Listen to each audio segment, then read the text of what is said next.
Oke, so assalamualaikum warahmatullahi wabarakatuh. Selamat bertemu lagi. Sudah lama banget ini sebenarnya saya punya hutang sama teman-teman ya.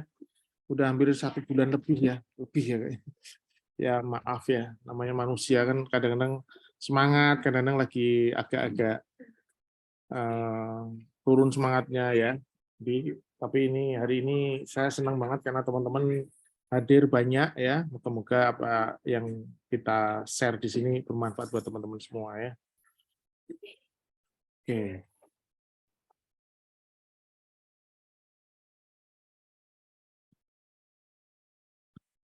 Saya stop video aja. Mas Zamzam kalau ada sesuatu nanti bilang saya ya. Oke, so ini adalah soal 326 kita, laki-laki 65 tahun, dada tidak nyaman sejak 2 jam yang lalu. Ya. Tidak ada riwayat penyakit apapun sebelumnya dan beliau juga tidak merokok. Jadi sebenarnya risk faktornya itu sangat minimal beliau ini ya. Dan ini adalah ECG. Beliau itu sebelumnya kira-kira 2 atau 3 jam yang lalu itu ke laboratorium karena dadanya tidak enak, kemudian di ECG seperti ini. Kemudian langsung oleh lab tersebut dianjurkan untuk ke rumah sakit gitu. Dianjurkan untuk ke rumah sakit. And then ketika sampai di rumah sakit kita di UGD itu didapatkan ECG-nya berubah jadi seperti ini. Ya. Ini agak berbeda dengan ECG sebelumnya. Apa perbedaannya? Nah, nanti kita bahas ya setelah saya membacakan apa namanya polling di IG ya. Jadi saya tanya kepada teman-teman nih, ini EKG pertama, ini EKG kedua, kira-kira diagnosanya apa gitu. Sebagian besar teman, 73% menjawab sebagai suatu STEMI, ya, STEMI. Kemudian 15% menjawab suatu non-ST elevasi ACS dan 12% menjawab sebagai suatu observasi chest pain. Ya. Kira-kira yang benar yang mana? Nanti kita bahas setelah ini ya. Kemudian saya bilang nih, lah ini kan EKG-nya yang kedua ini berubah. Gitu. Jaraknya kurang lebih 2-3 jam, ini 1 jam ini keliru ya. Ternyata saya anamnesa lagi kira-kira 2-3 jam. DD-nya apa? Ini ada beberapa yang menjawab. Saya berikan option memang ya. Vasospastic angina, ada suatu reperfusi spontan, tapi ada yang saya STEMI ongoing dan terbentuk kolateral. Ini sebagian besar menjawab sebagai reperfusi spontan. Ini cukup masuk akal ya. Cukup masuk akal dengan reperfusi spontan. Vasospastic angina bagaimana? Itu nanti akan saya bahas setelah. Oke, sekarang kita bahas EKG-nya dulu ya. Soal ini saya share di IG, kebetulan maaf saya nggak sempat menampilkan jawaban teman-teman di IG maupun di Telegram karena waktu. Jadi intinya jelas kita melihat ada suatu ST elevasi di lead 2, 3, dan AVF. Dan yang khas banget bahwa pasien ini adalah khas STEMI, ST elevasinya jelas ada kurang lebih sekitar 1 mili ya. Mungkin kalau yang ini 1,5 ya, 1,5. Ini juga sekitar 1,5, ini mungkin hanya 1 mili di lead 2. Tapi yang jelas ini adalah suatu ST elevasi, dan yang khas adalah adanya ST depresi di lead 1 dan AVL. Ya. Even itu ST elevasinya hanya 0,5 mili, di mana kalau menurut guideline itu nggak masuk, itu tetap teman-teman harus curiga ini suatu STEMI. Cuma kalau tidak pas menurut guideline yang 1 mili, maka ya kita nggak bisa melakukan suatu trombolitik, tapi sebaiknya dilakukan angiografi segera karena kita curiga suatu occlusion myocardial infarction. Jadi ada suatu term baru di beberapa teman-teman dari emergency medicine itu bahwa tidak selalu harus suatu tidak harus selalu suatu ST elevasi miokard infarct dengan kriteria STEMI yang biasa gitu. Tetapi bisa suatu tidak mencapai kriteria 1 mili atau 2 mili, tetapi dia sebenarnya ada myocardial infarct gitu ya. Nah, ini namanya termnya ada occlusion myocardial infarction. Ini caranya menghilangkan yang coret-coret gimana ya? Mungkin Mas Zamzam bisa menghilangkan ya, atau nggak bisa? Sebentar, saya tak annotate. Ini clear ya, clear or drawing. Oke. Ya, Jadi apapun ini ST elevasinya mau 1 mili atau 2 mili, kalau ada resiprokal di 1 sama AVL, ada ST elevasi di 2, 3 AVF, maka ini adalah suatu STEMI. Ya, minimal suatu occlusion myocardial infarction. Ya. Dan yang khas juga, dia ada ST depresi di V1, V2, V3. Nah, apa ini kalau V1, V2, V3 berarti suatu posterior, curiganya suatu posterior infark.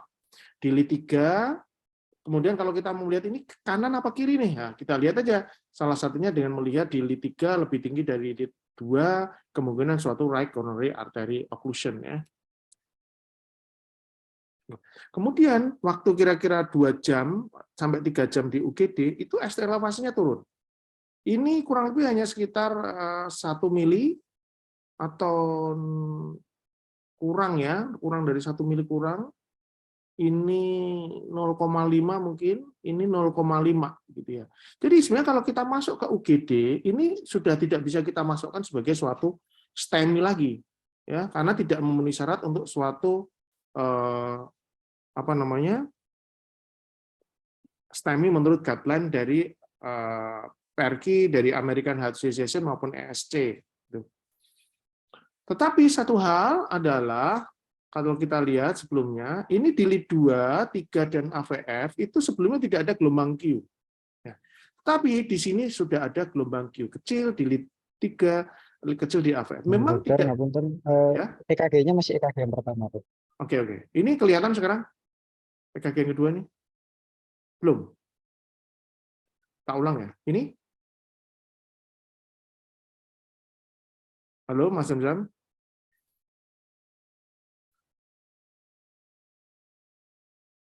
Saya stop dulu ya. Ini karena beberapa kali saya ada penanda kurang stabil ya. Halo, Mas Zamzam? Are you listening?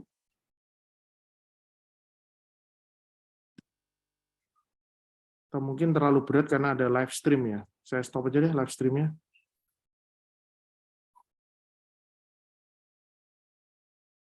Halo? EKG yang pertama itu masih gitu. Sebentar.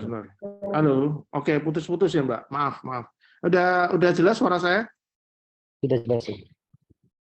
Mungkin terlalu berat karena ada live streaming YouTube ya Mas Zamzam ya. Jadi ini saya pedot aja ya live streaming ya. Biar nggak terlalu berat. Ya, Oke. Ya. Saya ulang lagi aja deh ya. Sebentar.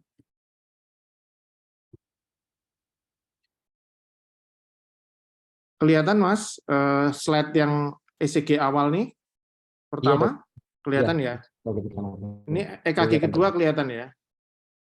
Iya, di bawahnya tuh. Iya, EKG kedua. Oke, kelihatan ya. Jadi kita ulang ya. Moga-moga ini karena udah tak tutup YouTube-nya, jadi moga-moga lebih jelas. Jadi teman-teman mohon maaf, ini nanti tadi yang kecewa lihat YouTube ya enggak apa-apa deh. Jadi intinya ini pasien dengan suatu ST elevasi myocardial infarct ya, STEMI ya, lihat di lead 2, 3, dan AVF, jelas ada ST elevasi dengan ada suatu resiprokal di lead 1 sama AVL. Ya. Kemudian ada lead ST depresi di V1, V2, V3, kalau teman-teman ingat, ini adalah suatu curiga suatu posterior infarct ya. Dan waktu ECG di UGD, masuk ke UGD, ini sebenarnya sudah tidak masuk untuk kriteria suatu STEMI menurut guidelines. Karena di sini hanya kurang lebih sekitar 0,5 mili, 0,5 mili, mungkin ini sekitar 1 mili di lead 2 ya, tapi yang lain hanya 0,5 mili. Jadi sebenarnya kalau di sini udah nggak cocok untuk guideline STEMI. Dan lihat nih di V1, V2, V3 sudah nggak ada ST depresi lagi. Ya. Nggak ada ST depresi lagi ya di V1, V2. Berbeda dengan ECG yang awal ya. Oke. So apa yang terjadi? Beberapa teman menjawab ini sebagai vasospastic angina. Ya.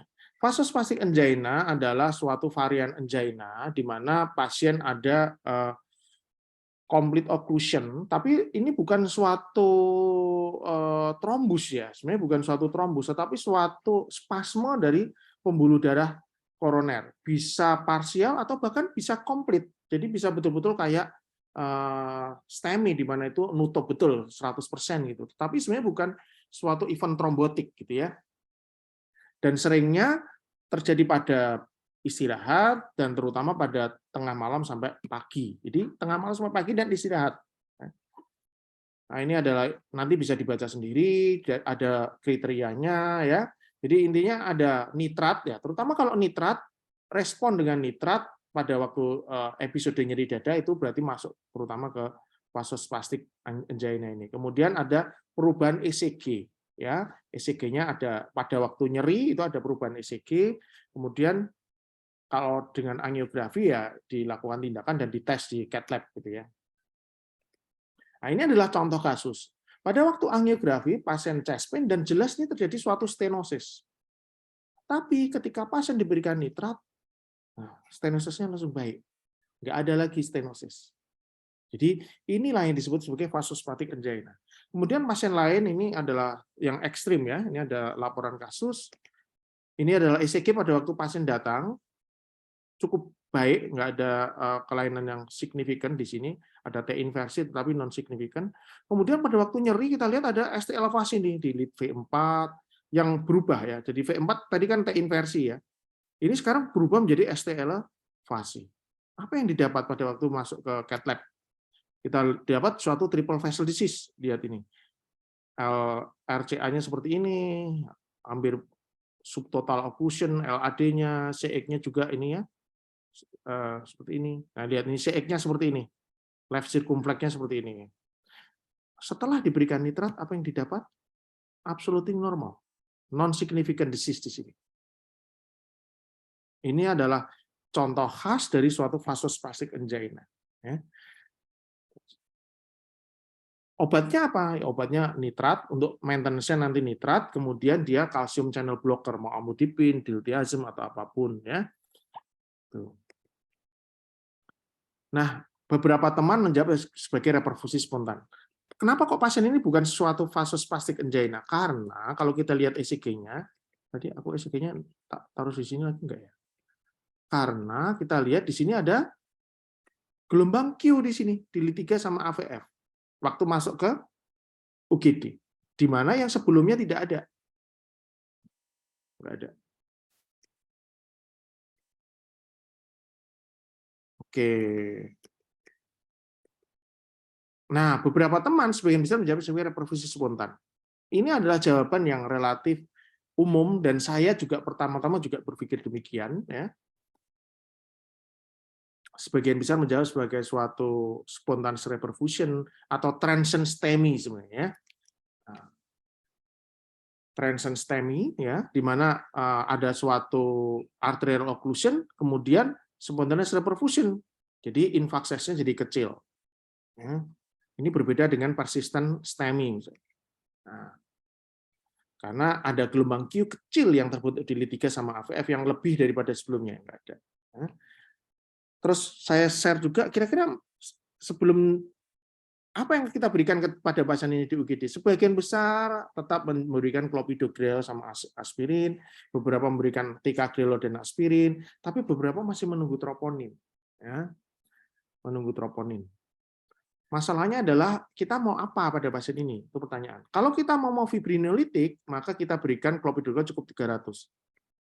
Kalau kita mau melakukan angiografi dan lanjut ke primary PCI, maka yang kita berikan adalah ticagrelor 180 atau clopidogrel 600 ya. Nah, pada pasien ini kita tidak ada tempat untuk pemberian fibrinolitik kalau menurut guideline ya, karena jelas di sini ST elevasinya tidak memenuhi syarat untuk suatu STEMI gitu ya. Kalau tunggu troponin kayaknya enggak. Jadi yang harus kita lakukan menurut saya adalah angiografi dan kalau perlu PCI ya. Dan apa yang kita dapat ini cukup mengejutkan ya. Jelas di sini ada tampak total oklusi ini di mid RCA dan di sini ada trombus. Ada trombus di situ. Dan kita lihat dari sistem kiri kita dapatkan ada lesi di LAD, tapi yang khas adalah adanya kolateral. Kolateral, lihat nih. Adanya kolateral dari kiri ke kanan. Kemudian kita lakukan PCI dengan hasil yang cukup baik. Ternyata pembuluh darahnya panjang banget dari sini sampai ke sana ya.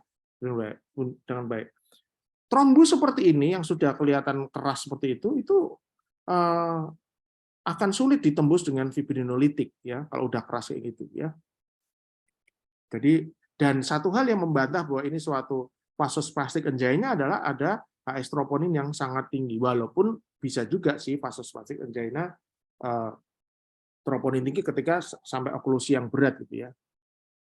Nah, kolateral pada pembuluh darah kita, pembuluh darah pasien yang mengalami serangan masalah di koroner itu biasanya terbentuk agak lama. Tetapi ternyata ini kolateral, ini yang normal ya.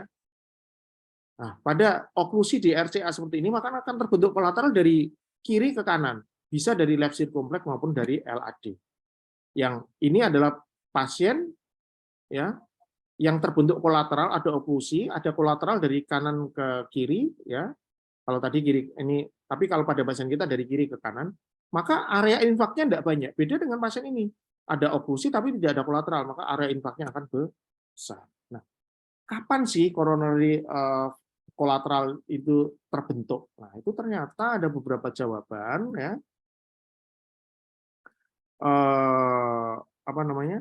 Ini adalah salah satu penelitian tentang kolateral pada akut infak bahwa kalau pasien itu sudah ada angina sebelum infak, maka itu biasanya sudah mulai terbentuk lebih banyak terbentuk kolateral dari sebelum pasien yang tidak pernah ada rasa nyeri sebelumnya. Jadi ada beberapa namanya angina pre-infak. Jadi beberapa hari sebelum infak itu sudah ada nyeri-nyeri gitu. Ketika ada nyeri-nyeri itu, maka itu ternyata persiapan akan lebih mudah terbentuk suatu kolateral di koroner. Yang pertama. Kemudian kalau ada kolateral, maka outcome-nya lebih baik. Ini ada di penelitian ini, dan salah satu ini penelitian dari Dr. Sunanto, Dr. Sunaria, dan lain-lain.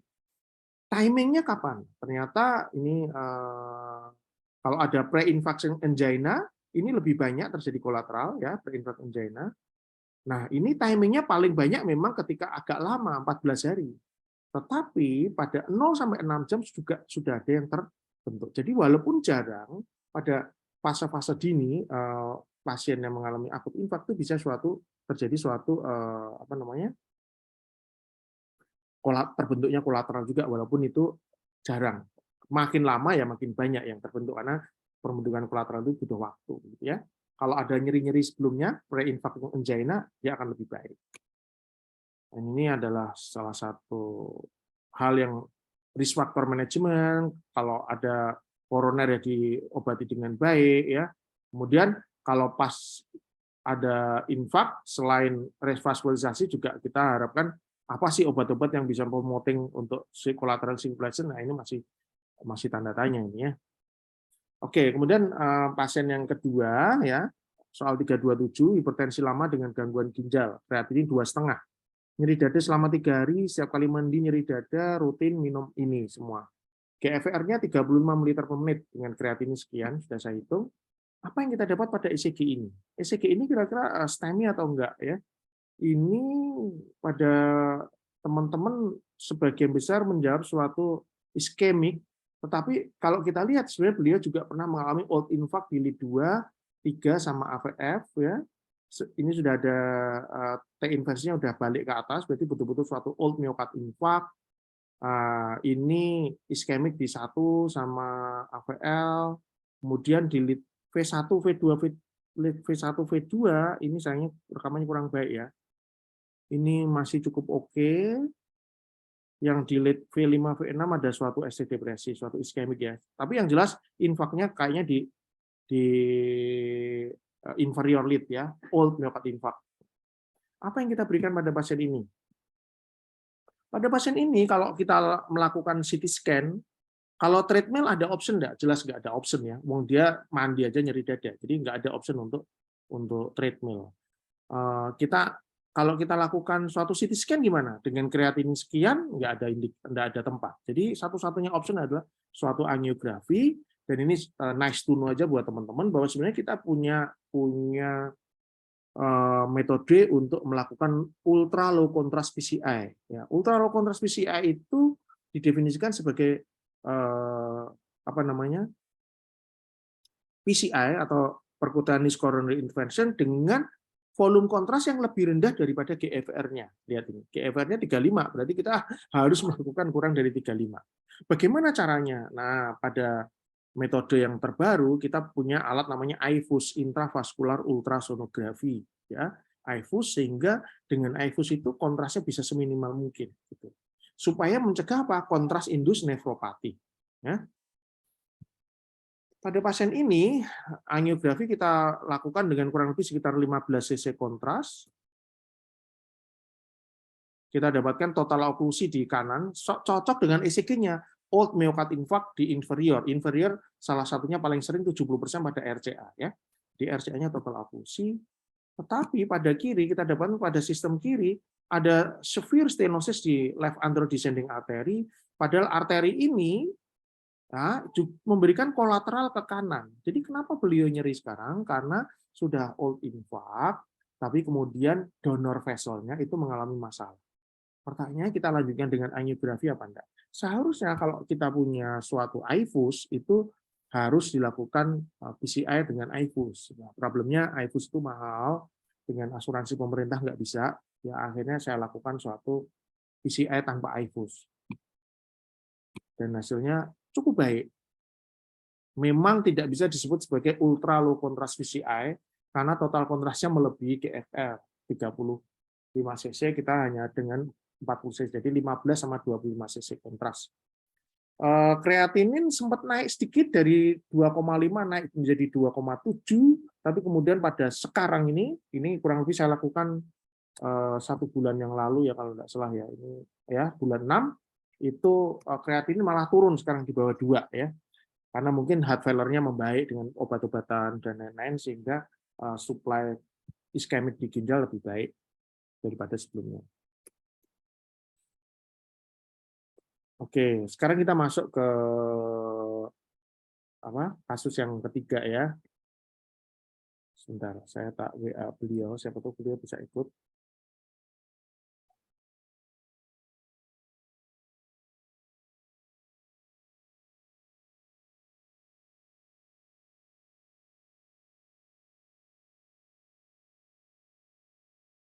Oke, so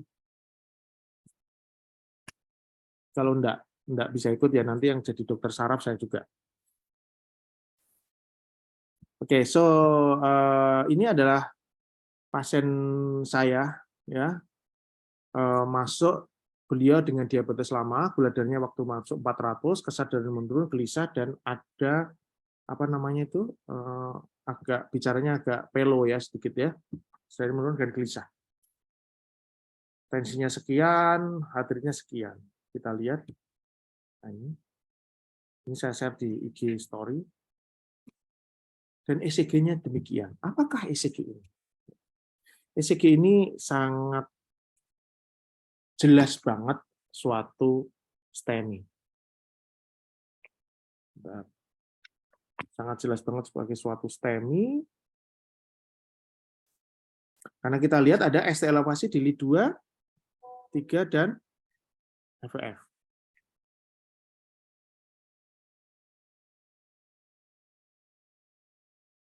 Oke.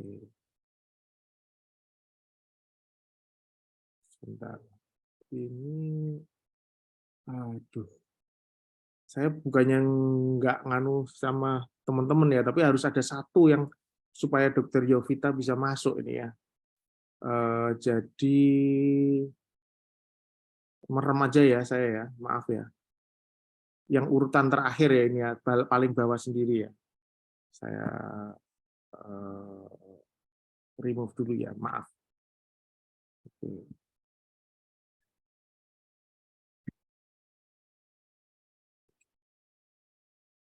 Semoga Dokter Yovita bisa masuk. Sudah. Oke, Dokter Yovita bisa masuk. Terima kasih dok, udah masuk. Saya jadikan co-host ya dok. Beliau ini adalah dokter spesialis saraf intervensi di Teluk Grojo dan di Rumah Sakit Karyadi.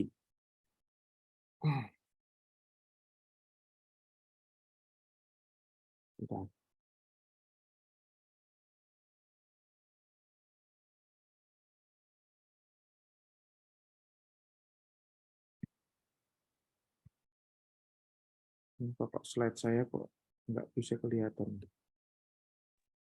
Share screen ulang saja dok mungkin. Sekali ulang aja ya. Oke, sebentar. Iya. Share screen ulang. Oh, ternyata hilang dari peredaran. Sebentar.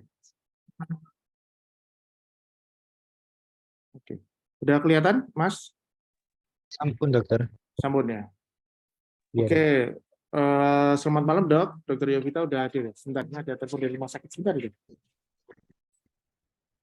Ya, selamat malam, dokter. Oh iya, Dok.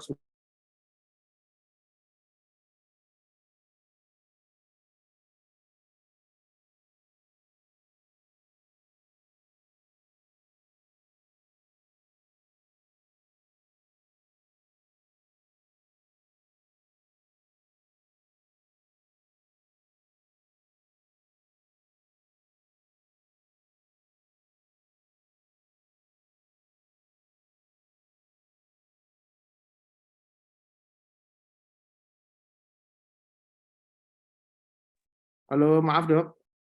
Karena tadi ada telepon dari rumah sakit. Oke. So ini adalah pasien dengan STEMI ya, ST elevasi di lead 2, 3 AVF, kemudian kita lihat ada ST depresi di V1 sama V2, dan satu hal ada RBBB juga, ini pasien yang sangat kompleks. Kita ingat bahwa pada STEMI dengan RBBB itu high mortality ya teman-teman ya, high mortality. Kemudian resiprokalnya jelas di lead 1 sama AVL. EKG-nya iramanya apa ini? Ini kemungkinan adalah suatu AV block ya, derajat 2. Kalau di sini ini P, ini P-nya ada di sini, ini P, ini P-nya ada di sini, P ini P-nya di sini, jadi AV block derajat 2, Mobitz 2 ya. Di sini ini P, ini ada P di sini, ini ada P di sini, P di sini ya, kadang-kadang Mobitz 1, jadi berpindah berganti-ganti gitu ya, intinya gitu. And then ini sama sih ya, ini sama tadi. Dan ini ECG-nya, kita lihat di sini 103/68 tensinya, 71 heart rate-nya, dan beberapa teman menjawab, ini apa diagnosanya nih? Nah, sebenarnya kalau tidak ada ECG ya, salah satu kemungkinannya jelas teman-teman pasti jawab akut stroke ya, itu pasti, saya kira teman-teman benar, tapi kalau ada ECG kayak gini ya, yang jelas banget ini adalah STEMI ya, jelas ya STEMI, teman-teman udah benar. Kita harus melakukan lead, sebentar, ini ada lead kanan, ini lead posterior kalau saya lihat. Lead posterior ini ST elevasi, karena dia tadi ada ST depresi di V1, V2 ya. Ini lead posterior, V1, V2, V3, ST elevasi di posterior, dan ini ada ST lead kanannya tidak begitu jelas ya. Tapi kalau lihat ada lead posterior, lead 3 lebih tinggi daripada lead 2, ini kemungkinan suatu kena di RCA. Kemudian pertanyaannya, ini loading DAPT enggak? Sebagian besar langsung menjawab loading DAPT. Oke, tapi ingat ada gelisah, ada kesadaran menurun, ada tadi pelo, itu apa masa kita harus lakukan loading DAPT langsung atau tunggu CT scan? Ternyata yang menjawab tunggu CT scan hanya 14%. Dan suggestion-nya apa? Ada yang fibrinolitik, ada permibisi, ada konservatif, ada yang tunggu tropi dulu. Mana yang benar? Nah, ini yang akan disampaikan oleh Dokter Zamzam. Oke, Mas Zamzam, ini karena Dokter Yovita mungkin waktunya terbatas, mungkin jenengan bisa presentasi sebentar, kira-kira mungkin 10-15 menit ya, Mas. Monggo, Mas. Oke, terima kasih banyak dokter. Izin share screen. Saya tak stop share dulu ya. Oke. Baik, izin presentasi terkait dengan kejadian CCI atau cardiocerebral infarction gitu. Ini memang ada suatu dilema dalam terapinya. Pertama, ini memang sejak 1980 mulai ditemukan hubungan antara kejadian stroke infarct dengan infark miokard ya. Itu kemudian dinamakan CCI, cardiocerebral infarction. Dan di sini memang selama ini manajemennya fokus pada mana yang terjadi terlebih dahulu. Sehingga apabila yang terjadi stroke-nya dulu, dikatakan di jurnal itu yang diobati ya stroke-nya dulu. Kemudian ya akhirnya jantungnya tertinggal gitu. Ketika yang diobati itu infark miokardnya dulu, maka brain-nya atau otaknya itu juga akan tertinggal seperti itu. Management of one at the expense of the other. Jadi ketika kita memilih mana yang terlebih dahulu itu dengan resiko kerusakan yang irreversible pada organ yang kita tinggalkan untuk diterapi. Sehingga di sini meningkatkan patient mortality ya, karena kita tahu kematian terbanyak juga dari cerebrovascular dan kardiovaskular. Nah, selain itu juga ada dilema terkait selain dengan urutan terapinya, itu juga ternyata ada dilema obat yang digunakan di satu penyakit itu ternyata punya resiko di penyakit lainnya. Artinya pada kasus infark miokard kita akan gunakan antiplatelet, terutama kalau STEMI juga double antiplatelet, ditambah dengan antikoagulan apabila ada indikasi, dan itu ternyata meningkatkan resiko konversi dari stroke infark menjadi stroke yang perdarahan. Apalagi di stroke infarknya diberikan trombolisis. Jadi di sini ada antiplatelet, ada antikoagulan, ada trombolisis, sehingga meningkatkan resiko perdarahan atau stroke hemorrhagic. Nah, selain itu pada kasus stroke yang kita berikan trombolisis ternyata juga meningkatkan resiko cardiac wall rupture. Walaupun ini ternyata nanti kalau kita dalami resikonya itu minimal sekitar 1%. Seperti itu. Sehingga dalam guideline apabila merujuk pada tata laksana stroke, itu ternyata trombolitik itu juga di kontraindikasi relatif trombolitik pada pasien yang juga memiliki infark miokard dalam 3 bulan terakhir. Namun kita bisa lihat di sini level of evidence-nya C. Jadi masih di tingkat expert opinion atau case report atau case series seperti itu. Nah, ini terkait epidemiologi, mungkin ternyata kasusnya sendiri itu tidak sesering itu ya, sekitar 1%. Tapi di sini pada populasi geriatrik ternyata cukup tinggi, 12% incidence dari cardiocerebral infarction ini dari kasus-kasus stroke yang ada. Nah, kemudian di sini ada juga yang bilang 6%, tetapi datanya kurang bisa dipercaya. Pada intinya adalah yang ternyata banyak muncul itu kejadian metakronos atau kejadian antara stroke infark dan infark miokardnya itu tidak benar-benar bersamaan, tetapi sequential presentation. Jadi ada jaraknya, entah itu 72 jam atau 24 jam seperti itu. Sedangkan yang kasus yang benar-benar terjadi secara bersamaan, simultan, itu ternyata sedikit, hanya beberapa case report dan case series. Nah, dari patogenesisnya yang pertama adalah patogenesis dari infark miokard itu ternyata bisa menimbulkan dysfunction dari left ventricular systolic dysfunction atau juga bisa menimbulkan aritmia, yang mana hal-hal ini tadi bisa memicu terbentuknya trombus di left ventricle, dan ketika terbentuk trombus di left ventricle maka terdapat risiko embolisasi yang bisa menuju ke baik koroner maupun ke cerebral artery, dan disinilah yang memicu terjadinya simultaneous cardiocerebral infarction. Di sini kita lihat organnya, ternyata infark pada jantung itu bisa memicu infark pada otak dan sebaliknya. Infark pada otak juga melalui beberapa mekanisme berikut bisa memicu infark pada jantung. Nah, selain patogenesis dari trombus atau emboli, juga terdapat dari segi hemodinamik. Jadi ketika pasien infark miokard ini bisa risiko terjadi shock kardiogenik, hemodinamik compromise, itu bisa mengakibatkan kerusakan dari cerebral autoregulation, yang mana ketika kita tahu apabila terjadi hipoperfusi pada cerebral, terutama pada daerah-daerah watershed area, yang mana ini adalah ujung-ujung dari kapiler, dia jauh dari arteri cerebri media dan juga yang lateral. Nah, maka di daerah sini ini akan berisiko mengalami infark, stroke infarction yang jenis hipoperfusi, sehingga ini juga memicu, artinya dari infark miokard ketika terjadi hemodinamiknya itu shock atau unstable, maka bisa memicu terjadinya stroke infarction juga.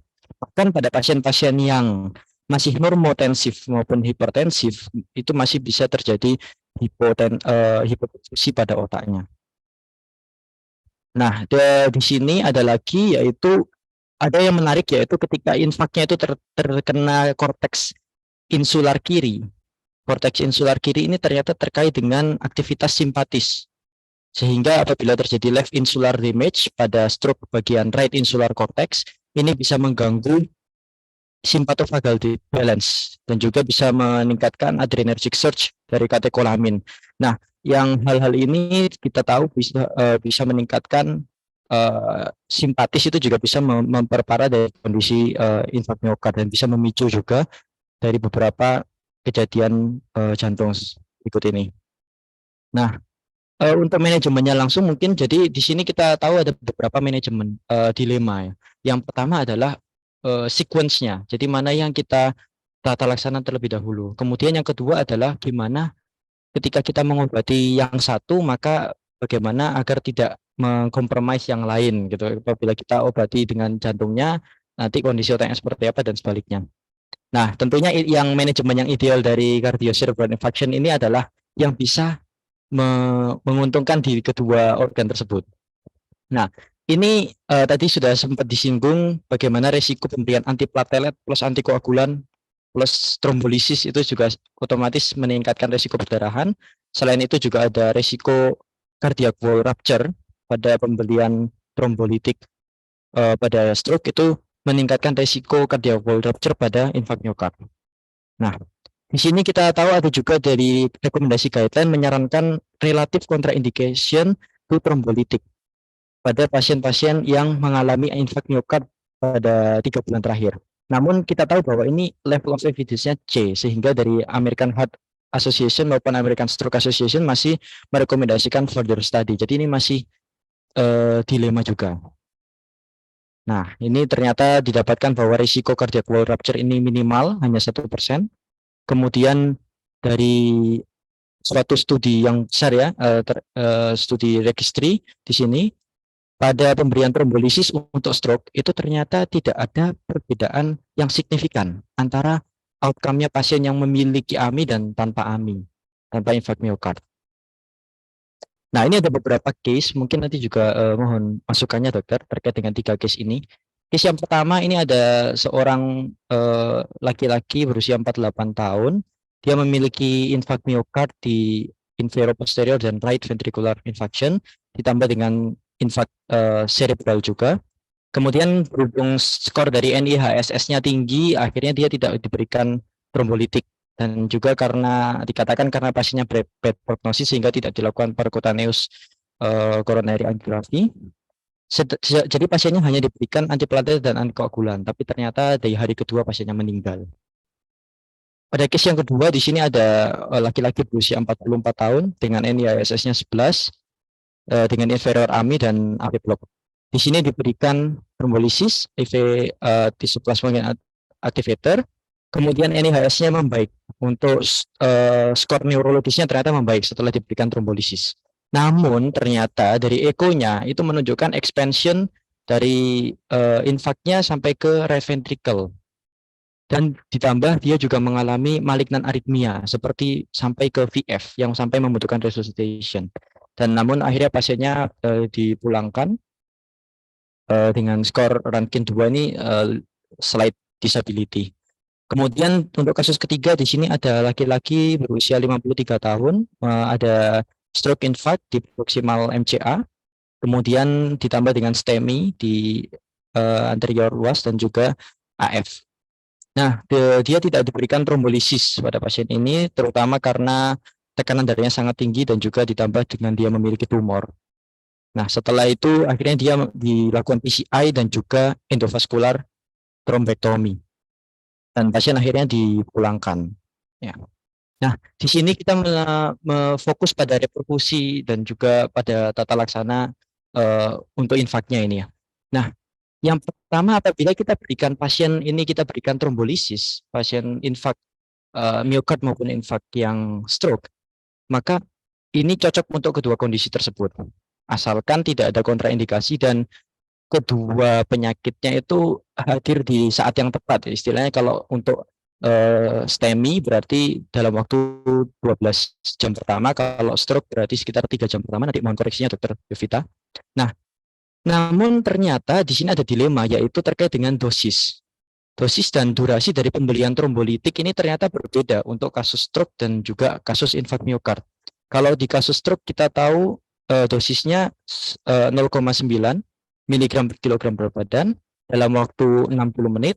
Namun di awal kita berikan bolus selama 1 menit, yaitu 10% dari dosis tersebut. Jadi misalkan 90 mg, maka diberikan 9-nya itu diberikan bolus 1 menit pertama. Sedangkan pada acute myocardial infarction, dosisnya lebih tinggi, yaitu 15 mg bolus di sini.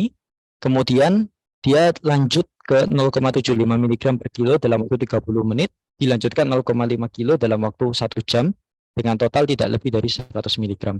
Nanti mohon koreksi untuk dosis ini, dokter. Nah, namun di sini yang ditekankan adalah tidak clear ketika terjadi keduanya bersamaan, stroke dan juga infark miokardnya, maka dosis yang digunakan yang mana? Apabila dosisnya terlalu berlebihan, bisa beresiko hemorrhagic conversion dari stroke-nya. Apabila dosisnya kurang, maka berpotensi ya reperfusinya kurang baik untuk akut myocardial infarction-nya. Nah, di sini ada pendekatan yang kedua, yaitu menggunakan endovaskular. Untuk infark miokardnya pakai PCI, untuk stroke infarknya pakai endovaskular thrombectomy. Ada beberapa kelebihan. Yang pertama, visualisasi dari arterinya jelas, bisa mengkonfirmasi diagnosis dari cerebrocardiac infarction-nya, dan juga dia efektif untuk stroke-nya pada proximal cerebral artery, itu ternyata mortality-nya lebih rendah daripada IV trombolisis. Nah, beberapa clinical trial menunjukkan bahwa walaupun diterapi secara endovaskular, ternyata stroke infark ini masih membutuhkan trombolisis. Namun ternyata setelah di subgroup analisis itu endovaskular tanpa trombolisis apabila memang karena ada kontraindikasi, itu ternyata menunjukkan functional independence dan recovery yang lebih baik daripada endovaskular plus trombolisis. Ini juga ada studi yang berkata berbeda. Nah, ini untuk stroke-nya. Terkait dengan pertimbangan menggunakan endovaskular ini apakah perlu trombolisis atau tidak. Kemudian untuk untuk infark miokardnya, tentu kita tahu PCI di prefer lebih daripada trombolisis. Namun di sini yang perlu diperhatikan adalah kalau dilakukan PCI maka kita berikan antiplatelet. Sedangkan antiplatelet itu meningkatkan resiko bleeding pada pemberian endovaskular untuk stroke. Walaupun sekarang tidak ada clinical trial yang mengevaluasi pemberian dual antiplatelet plus endovaskular ini seperti apa risiko bleedingnya. Nah, di sini ada juga studi retrospektif yang menunjukkan bahwa trombolisis plus endovaskular plus aspirin dibandingkan dengan trombolisis plus endovaskular tanpa aspirin, ternyata tidak ada peningkatan risiko intracerebral hemorrhage dan juga outcome-nya mirip antara kedua kelompok tersebut. Nah, akhirnya di sini American Heart Association dan American Stroke Association ini menyarankan pertama untuk stroke-nya diberikan trombolisis dengan dosisnya stroke, kemudian untuk infark miokardnya itu dilakukan PTCA atau PCI apabila necessary. Nah, di sini based on apa? Based on dasarnya adalah karena trombolisis tidak mengurangi keuntungan reperfusi dari PCI tersebut.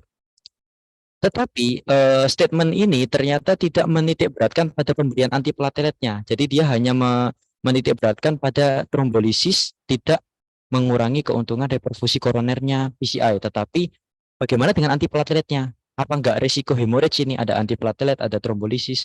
Nah, ternyata memang pemberian antiplatelet plus trombolisis ini ternyata memang meningkatkan risiko intracerebral hemorrhage. Apalagi kalau misalkan antiplateletnya diberikan dual antiplatelet. Namun untuk clinical outcome-nya ternyata tidak berbeda secara signifikan.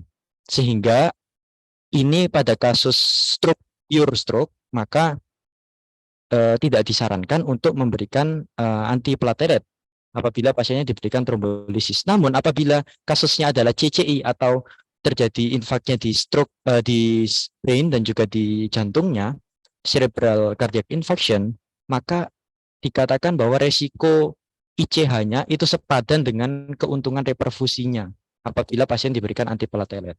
Sehingga tetap disarankan untuk dilakukan untuk diberikan antiplatelet, kemudian di sini ada PCI, dan untuk trombolisisnya diberikan dengan dosis untuk stroke-nya. Jadi kesimpulannya seperti ini. Dari jurnal ini ternyata disimpulkan untuk reasonable approach-nya yaitu diberikan trombolisis dengan dosis stroke untuk stroke infarct, kemudian dilanjutkan dengan PTCA with possible PCI if indicated. Mungkin itu saja Dr. Yusuf dan Dr. Yovita. Mohon koreksi dan masukannya. Terima kasih banyak. Wassalamualaikum warahmatullahi wabarakatuh.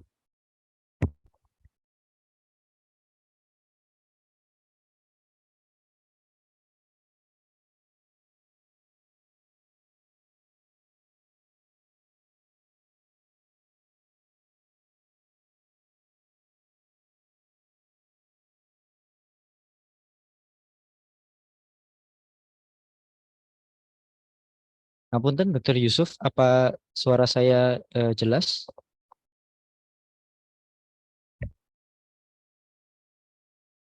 Share screen ulang ya. Iya, Dokter. Oke, saya mau share screen sebentar tentang hasil CT scan-nya. Nanti kemudian saya mau minta pendapat dari Dr. Yovita ini ya. Apa yang sebaiknya dilakukan pada beliau ini ya. Sebentar. Ah ini oke.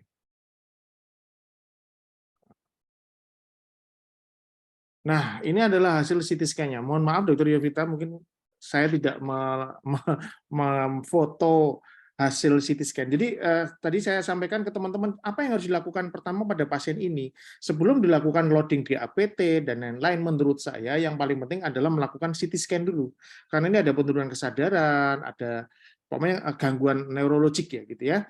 Kalau ini stroke hemoragik lah ceritanya beda lagi tuh ya. Tapi ini kita lakukan CT scan dulu. CT scan ternyata menurut radiolog suatu infak. Nah, kemudian apa yang akan dilakukan? Ini karena waktunya Dr. Yovita terbatas. Mungkin Dr. Yovita ada pesan untuk teman-teman, Dok. Terima kasih, Dokter. Monggo, Dok. Ya, terima kasih. Selamat malam semuanya. Jadi dok, tadi pada presentasi itu sudah dijelaskan tadi ya dengan cukup baik ya. Jadi memang pada pasien ini tadi, mohon maaf dok, onsetnya berapa lama dokter? Onset tadi, pelonya Ya, itu, Dok. dok. Onset untuk gejala pelonya itu tidak jelas, Dok. Karena pasien ini tinggal sendiri di rumah, sehingga ditemukan oleh keluarganya, kemudian dibawa ke rumah sakit, tapi onset mulai pelo itu tidak jelas. Gitu, Dok. Oh iya. Jadi memang tadi sudah dijelaskan kalau misalnya itu suatu stroke akut, kan memang kan dia iskemik, itu indikasi untuk diberikan trombolisis. Tetapi memang ada onset dan ada syarat-syarat yang harus dipenuhi. Jadi ada kriteria inklusi dan eksklusinya. Yang kalau tadi onsetnya saja itu disarankan maksimal tadi disarankan 4,5 jam, gitu. Oke, Itu oke. kalau kita 4,5 pakai jam ya, Dok. patokan Eropa itu 4,5 jam. Oke, Dan bahkan sekarang pun bisa sampai 9 jam. Tetapi dengan ada imaging tambahan, gitu. Jadi oke. misalnya kita melakukan CT perfusi. Cuma kadang-kadang itu tidak memungkinkan untuk dilakukan karena pertama Halo?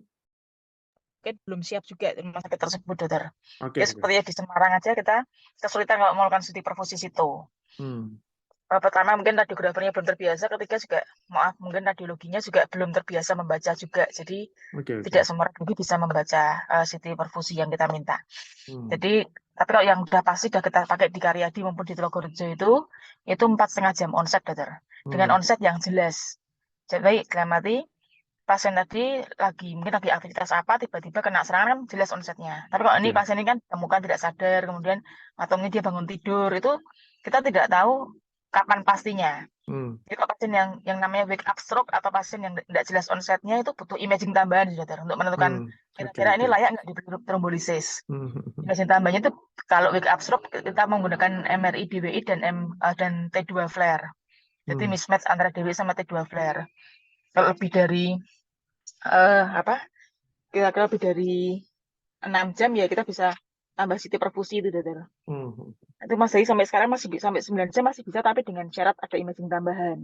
Kalau yang sudah yang standar ya 4,5 jam itu, dok. Nanti kok jadi masalah kan memang bagaimana dengan kalau jantung kan memang pemberiannya bisa macam-macam ya, dok. Double antiplatelet, antikoagulan seperti itu ya, Iya, dok. betul, Kalau Dok. stroke Gimana, Dok? kita agak takut memberikan obat-obat pengencer karena Hmm. kan kita tahu kalau stroke itu kan sama jantung sebenarnya mirip-mirip ya, dok. Satunya kardiovaskuler, satunya cerebrovaskuler. Masalahnya sebenarnya sama di vaskuler. Hmm. Hmm. Tetapi bedanya kalau stroke itu ada stroke iskemik sama stroke hemoragik. Kalau jantung kan nggak ada jantung hemoragik ya, dok. Iya, Maksudnya, ya. ya maksudnya ya mungkin ada pun Betul, kecil sekali betul. ya, dok. Ya. Padahal sebenarnya patofisiologinya sama-sama Iya. vaskuler. Tapi kenapa di jantung kok nggak ada jantung hemoragik ya?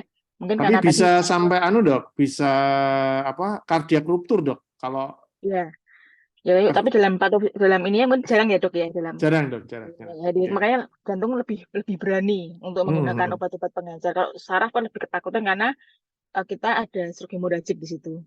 Dan juga ada tadi resiko transformasi hemoragik. Maka kalau pemberian sebenarnya kalau dari guideline-nya, dok, pemberian antikoagulan di fase akut stroke itu tidak disarankan. Hmm. Oke. Kecuali kecuali dokter pasien itu stroke-nya karena stroke vena. Kalau stroke-nya penyebabnya patofisiologi di vena, itu memang obatnya antikoagulan dong. Jadi kalau stroke-nya arteri, ya kan vena itu ya jarang dok, lebih banyak yang arteri. Kalau stroke-nya karena arteri, obatnya antiplatelet. Sebenarnya seperti itu. Atau kalau yang di fase akutnya atau golden time-nya dia diberikan trombolitik. Dan sekarang sudah berkembang juga mechanical thrombectomy. Jadi ada pasien-pasien yang jadi sebenarnya gini, kalau untuk mechanical thrombectomy itu onsetnya sampai 24 jam dok. Bisa sampai Jadi bisa 24 diberikan jam sampai ya, Dok? 24 Oke. jam. Bisa, ya, bisa sampai 24 jam dari onsetnya. Tetapi kalau udah lebih dari 6 jam itu butuh imaging tambahan, dokter. Jadi kalau 6 jam itu kita bisa langsung makan trombektomi mekanik, tetapi kalau lebih dari 6 jam kita membutuhkan imaging tambahan. Jadi biasanya kita bisa gunakan MR perfusi atau CT perfusi. Jadi ya ada mismatch-nya lagi. Jadi kita mau lihat antara infak dengan penumbranya itu gede mana, atau kira-kira kita worth it nggak untuk melakukan tindakan mechanical thrombectomy. Jadi kan benefit dan risikonya gede mana gitu. Kalau kayaknya ada gede risikonya, ya mungkin kita nggak usah lakukan. Tapi kalau ini daerah core-nya kecil, penumbranya masih banyak atau masih banyak yang diselamatkan, kita kerjakan. Jadi thrombectomy mekanik itu bisa sampai 24 jam sekarang, dok. Tapi misalnya gini, ada pasien, misalnya kita, kalau standarnya dok, kalau saya itu pernah studi banding di Melbourne ya dok, di rumah sakit di Australia di Melbourne sana itu dia begitu pasien stroke, dia langsung CT scan, begitu dia lihat nggak ada darah kan iskemik, langsung dilanjutkan dengan CT angio untuk melihat pembuluh darahnya dan CT perfusi. Jadi pertama CT perfusi dulu. CT perfusi itu CT scan dengan kontras, jadi kita bisa lihat ada area hipoperfusi di situ. Berarti ini bahwa ini benar-benar memang stroke, bukan stroke mimik. Bukan diagnosis yang bukan stroke lainnya, ini benar-benar stroke. Itu dengan CT perfusi kita bisa kelihatan memang ada area hipoperfusi yang belum kelihatan dari CT scan yang biasa. Jadi CT scan biasa itu kalau infak baru kurang dari 24 jam itu belum kelihatan biasanya dok. Kecuali kalau infak luas ya dok. Kalau misalnya infak yang kecil aja mungkin nggak kelihatan dari CT scan yang kelihatan itu infak yang lama-lama biasanya. Jadi kalau yang masih baru malah nggak kelihatan. Jadi kalau dengan CT perfusi kita bisa membedakan ini benar-benar stroke. Kemudian dilanjutkan dengan CT angio. Mau dilihat di mana sumbatannya, di arteri besar, large vessel, atau di arteri kecil. Jadi kalau arteri besar itu seperti karotis, arteri basilaris, dan di arteri cerebrimedia. Itu masuk yang segmen M1 atau segmen proksimal, itu masuk arteri besar. Itu biasanya memang dengan dari studinya itu, kalau hanya trombolisis aja tidak nendang dok, nggak bisa buka sumbatannya biasanya. Jadi kalau memang besar ya. Ya, jadi kalau begitu dari sisi angel kelihatan ini pembuluh darah besar yang kena, yang kesumbat, sampai sekarang guideline-nya masih IV trombolisis dikerjakan dulu dok, selama masih memungkinkan ya, sama onsetnya masih mencukupi, tetap dilakukan dulu sambil disiapkan cath lab untuk melakukan endovaskular atau mechanical thrombectomy. Jadi kalau sambil menunggu itu tetap masuk trombolisis yang intravena dulu, selama onsetnya masih mencukupi. Tapi kalau ternyata sudah lebih dari 4,5 jam, ya mungkin bisa langsung dilakukan mechanical thrombectomy, tidak perlu di trombolisis dulu. Itu dari sisi stroke-nya seperti itu. Jadi kalau nanti misalnya pasien ini ada PCI, ada AMI, ada stroke infarct, ya tadi sudah dijelaskan di presentasi tadi, bisa dilakukan trombolisis dulu, kemudian dilanjutkan dengan primary PCI. Tapi ya memang pemberian antikoagulan itu kan kalau PCI diberikan ya dok, harus kan kalau untuk stroke kan memang fase akut sebenarnya resiko hemorrhagic transformasinya tinggi. Tetapi ya kalau dari saya pribadi sih dok, selama memang kita mempertimbangkan risk and benefit-nya, misalnya jantungnya itu berat sekali ya, terpaksa kita ambil resikonya dokter. Dengan kita sih, kalau saya sih pastikan tensinya aman dok, dalam arti tensi jangan terlalu tinggi. Kalau tensi terlalu tinggi nanti bleeding biasanya dok. Jadi kalau tensinya bisa kita jaga benar ketat tensinya, biasanya sih aman dokter. Jadi kadang-kadang teman sejawat neurologi itu tidak mau terlalu rendah, tapi beberapa kondisi seperti ini malah jangan terlalu tinggi ya dok ya, betul kan? Iya dokter. Jadi memang kalau bisa jangan terlalu rendah, tetapi juga jangan terlalu tinggi. Kalau kita LVRTPA itu kita jaga di tekanan darah di bawah 180/100 dok. Jadi 160-an gitu dok. Itu biasanya aman. Tapi kalau tensinya nanti 180 ke atas, biasanya bleeding juga kebanyakan. Jadi maksudnya bukan rendah sekali, tapi juga jangan terlalu tinggi. Jangan terlalu tinggi itu batasnya 180/100 dok. Jadi kita bertanya di bawah itu. Tapi juga kalau saya pribadi, pengalaman saya pribadi sih, saya jaga di 160-90-an dokter. Oke dok, jadi pada pasien saya tadi kan onsetnya tidak jelas ya, beliau tidak jelas, jadi kita tidak bisa melakukan suatu RTPA, kemudian option mechanical thrombectomy juga belum ada di tempat kita karena onsetnya tidak jelas, kan harus dilakukan CT scan tambahan kan dok tadi ya, dokter tadi bilang gitu. Jadi ya mungkin untuk stroke-nya akhirnya konservatif ya dok, terpaksa ya dok ya. Kita Iya lakukan dokter, jadi betul dok, konservatif dok. konservatif untuk Kalau dari stroke-nya, gejalanya kemungkinan tuh stroke batang otak ada kemungkinan. mungkin ada. Karena ada kesadaran menurun juga ya dok, itu Iya, iya, memang ya betul. resiko bleedingnya juga tinggi. Tapi kalau stroke batang otak itu juga resiko perburukannya juga tinggi dok. Jadi kalau kita Betul. nggak apa-apa kan juga tetap jelek sih dok.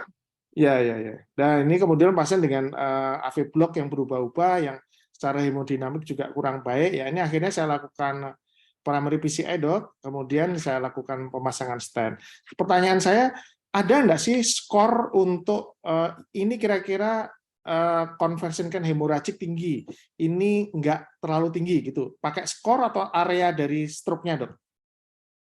Biasanya kita kalau ada NIHSS-nya tinggi itu lebih dari 25 dok. Itu resiko hemorragicnya tinggi dok. Oke, itu ya, satu ya. Kalau kita diberikan antikoagulan maksudnya gitu. Oke. Jadi misalnya pasien ini kan pada waktu lakukan primary PCI, nanti saya lanjutkan, tapi mungkin saya khawatirnya Dr. Yovita nggak sempat ikut. Saya lakukan PCI, saya loading DAPT, kemudian ya lakukan PCI dengan heparin dok. Kalau nggak pakai heparin kan terjadi trombus di koroner. Itu ada nggak langkah-langkah tertentu yang bisa dilakukan oleh neurolog untuk mencegah hemorrhagic transformation itu? Apa ya udah apa yang terjadilah? Ya, jadi kalau dari neuro pasti ini dokter edukasi yang jelas yang sampai resiko sebesar-besarnya ke keluarga. Ya. Kemudian juga kalau dari saya tadi dok, menjaga tensinya dokter. Menjaga tensi ya dok ya. Tensinya kalau dijaga di batas 80 sih moga-moga aman sih dokter. Oke, terima kasih Dokter Yovita. Semoga ini mencerahkan teman-teman semua ya. Monggo dok kalau dilanjutkan perjalanannya. Kalau dokter sempat dengerin juga alhamdulillah. Tapi kalau misalnya kira-kira sibuk, terima kasih atas kehadirannya malam ini. Ya, Oke. terima kasih dokter. Saya mohon izin dulu karena ini udah mau mulai DSA dokter. Siap dok. Monggo dok. Ya, makasih dokter. Terima kasih sama-sama, semuanya. dok. Selamat malam. Makasih. Malam dok. Tidak. Oke, saya lanjutkan ya, share screen ya teman-teman ya.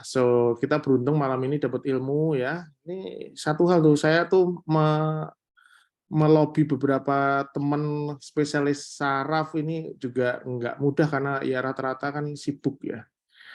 Jadi sebentar, saya tak lagi, share screen lagi. Mana sih? Ini oke ya. Tapi sebenarnya tadi presentasi dari Mas Zamzam udah sangat keren ya, saya harap bisa mencerahkan teman-teman ya. Tapi ya saya lanjutkan sedikit lah ini.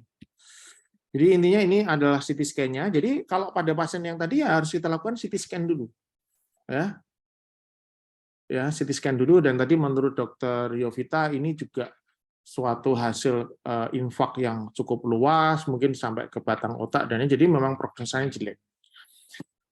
Oke, akhirnya seperti saya lakukan tadi ada kita lakukan primary PCI. Jelas fibrinolitik pada pasien ini tidak ada tempat. Jadi nyon sewu tadi teman-teman ada yang jawab fibrinolitik ini tidak ada tempat karena ini ada stroke dulu, kita nggak bisa lakukan fibrinolitik. Kalau lakukan konservatif ya akan banyak perburukannya, mortalitasnya tinggi. Kalau tunggu troponin ya nggak boleh tunggu troponin, ini kejelas STEMI. So we have to do something gitu ya. Loading DAPT gimana? Loading DAPT ya tunggu setelah CT scan dulu, ya tunggu CT scan baru kemudian baru loading DAPT. Sebentar tadi ini suatu STEMI udah. DAPT-nya yang mana? Nah pada pasien ini karena kita ada resiko perubahan ke transformasi hemorragik, maka kita pilih DAPT yang relatif tidak terlalu kuat tapi tetap cukup baik, yaitu clopidogrel ya. Cuma pada primary PCI kita harusnya memberikan clopidogrelnya sampai 600 mg ya. Itu juga memberikan resiko terjadi transformasi bleeding ya. Mungkin untuk balance ya kita berikan 300 aspirin, kemudian karena kita juga memberikan heparin. Ya, pada waktu melakukan tindakan. Jadi adalah sistem kiri. Kita lihat sistem kirinya udah jelek banget. Ini ada total oklusi di subtotal occlusion di OM, diffusitis di circumflex, LAD-nya juga panjang sekali dengan diffusitis. Culpritnya di mana? Culpritnya adalah di right coronary artery. Di sini ada trombus di sini, ya. Trombus di sini ya, ini di mid RCA ini, tapi sebenarnya TIMI flow-nya cukup baik. Nah, di sini juga menjadi perdebatan tersendiri, apakah kita biarkan dengan kondisi seperti ini atau kita lanjutkan dengan suatu PCI. Akhirnya kita lanjutkan PCI. Sempat terjadi slow flow pada PCI, ini adalah salah satu efek resiko pada PCI pada pasien dengan STEMI ya, itu kadang-kadang terjadi slow flow, tapi akhirnya bisa kita perbaiki dengan hasil cukup baik. Nah, ini adalah post primary PCI cukup baik. Distal tadi kalau teman-teman lihat itu distal dari RPL ini posterolateral branch tadi sampai segini doang ya. Nah ini pada waktu post PCI itu cukup baik. Ini tambah panjang sampai sana. Nah ini bertambah ya, jadi cukup baik. Oke, dan AV block-nya itu pasca tindakan hilang ya. Ini menjadi sinus, bahkan sinus takikardi karena sempat kita berikan atropin dan lain-lain ya, sinus takikardi.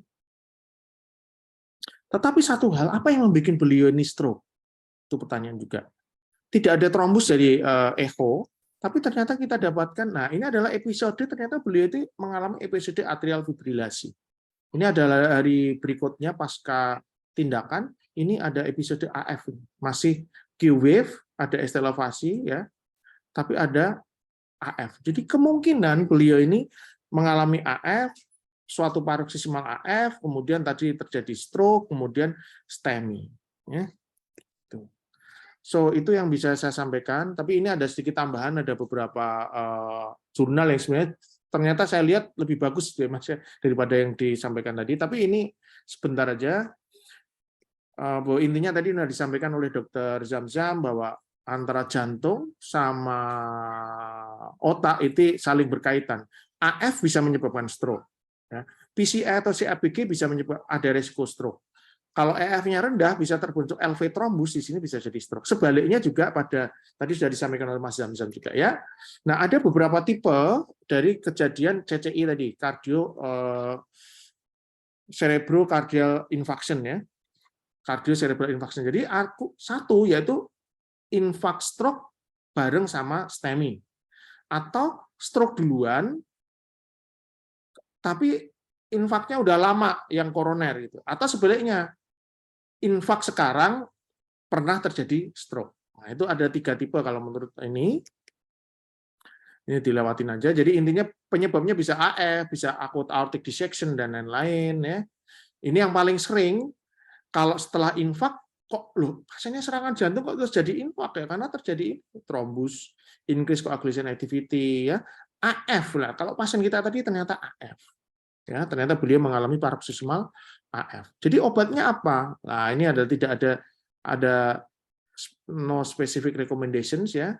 Satu hal, jadi intinya kalau akut stroke bareng sama akut infark, maka dilihat nih menurut Dr. Habib ini kalau salah, kalau tidak stabil, ada kontraindikasi ke TPA, itu ada enggak ini tidak stabil atau kalau intinya kalau ada kontraindikasi misalnya waktunya nggak pas nih, kayak pasien kita kan stroke-nya nggak jelas, onsetnya berapa jam, ya kan? Berarti kan kontraindikasi untuk TPA.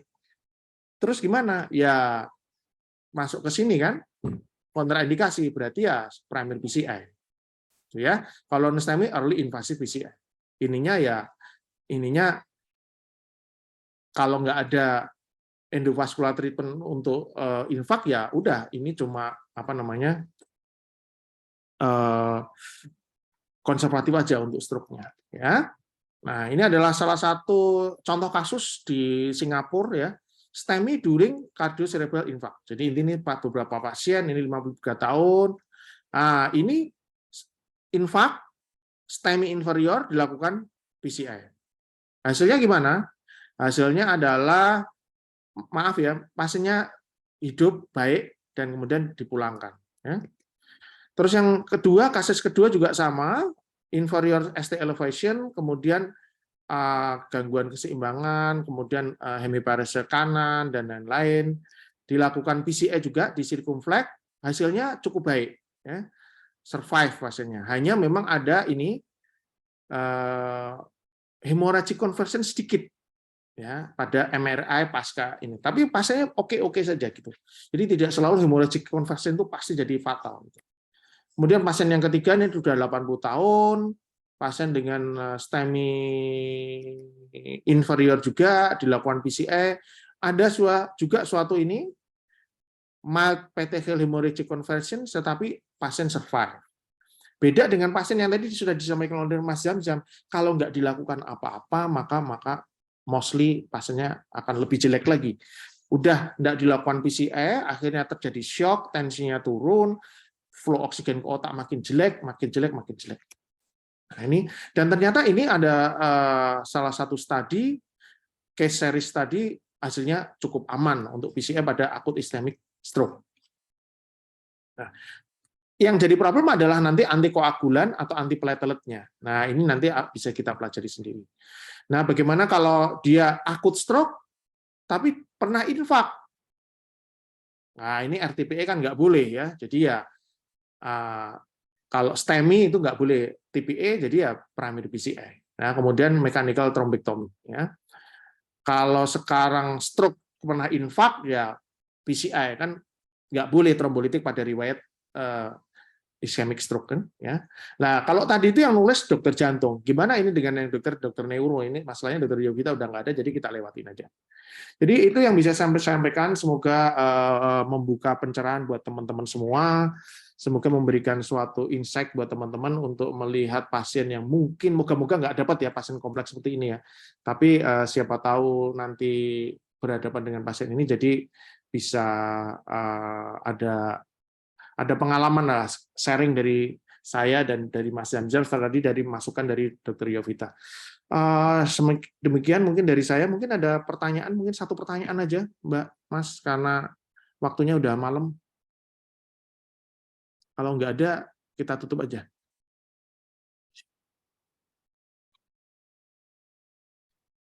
Oke, kayaknya nggak ada pertanyaan ya, karena udah ngantuk semua. Oke, Mas Zamzam, terima kasih buat kehadirannya malam ini.